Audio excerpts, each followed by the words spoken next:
Qonşu kənddə Quyqazan Rüstəmin nəvəsi.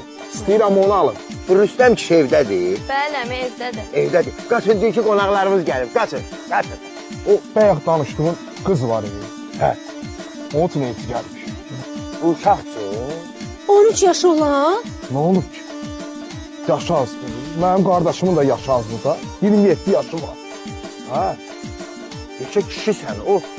O körpə uşaqdır o.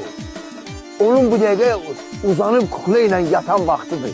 Deyirsən onun böyrünə ər uzansın. Ha, o uşaqdır, o həyətdə qaçmalıdır, oynamalıdır. O nə bilir, qaynanaya baxmaq nədir, qaynataya qulluq eləmək nədir, ərə hörmət eləmək nədir. Ha, onun özünə bu dəqiqə oyuncaq alıb verən lazımdır.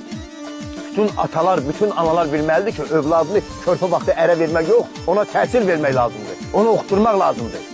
Eşidən biləm, o uşaqsın bu həyətdə bağzalı səslənir, məndən incimə.